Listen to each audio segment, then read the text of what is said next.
Here's something that I know you will oppose. The Yale Law School graduate, former U.S. Senator, former Secretary of State, former Democratic candidate for president, and her views on the First Amendment, cut number 17. I think it's important to indict the Russians, just as Mueller indicted a lot of Russians who were engaged in direct election interference and boosting Trump back in 2016. But I also think there are Americans who are engaged in this kind of propaganda. And whether they should be civilly or even in some cases criminally charged is something that would be a better deterrence, because the Russians are unlikely, except in a very few cases, to ever stand trial in the United States.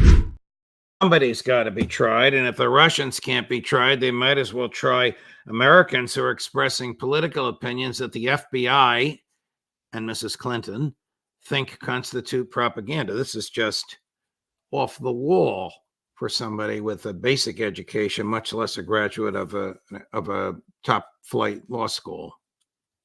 Before I get to how outrageous her proposal is for criminalizing free speech, let me just point out one really hilarious aspect of this. She cites, to make her case for criminalizing free speech, Mueller's indictment of Russians for their supposed interference in the election. And then she says, unlike Americans, like the Russians will never stand trial. Actually, when Mueller indicted all those employees of that Russian social media company that put out memes that had basically nothing to do with the election, they were juvenile, but people like Hillary Clinton made this into some sort of new Pearl Harbor. Okay. That company showed up in court. They hired a U.S. lawyer who showed up in court actually to fight the case. And what did the Mueller team do? They dropped the case. They dropped the case because the case was so ridiculous, indicting a bunch of Russian troll farm employees, accusing them of election interference, when the posts they put on social media barely pertained to the election. They were incredibly juvenile. Okay, so that's what happened. Mueller dropped the case that she's now citing as precedent and claims that the Russians will always evade justice, but we can go after Americans. So that's she not only flunked constitutional law, she's a lousy litigator.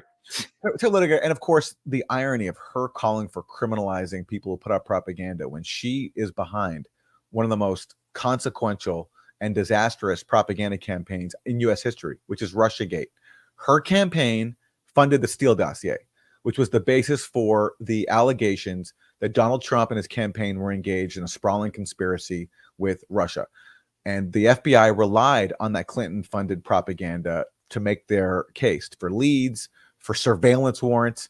That's how consequential that act of propaganda was. Her campaign also funded the firm CrowdStrike, which is the company that first accused Russia of Russiagate's foundational allegation, which is that Russia stole Democratic Party emails and gave them to WikiLeaks.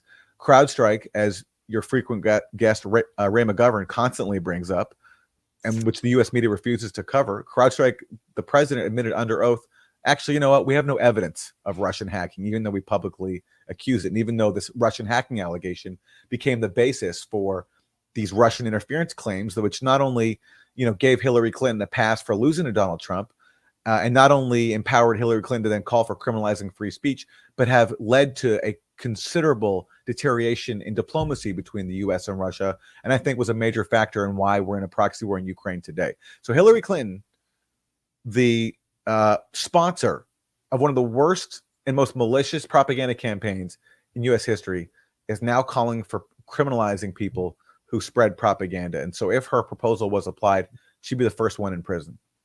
Nicely put, my dear friend.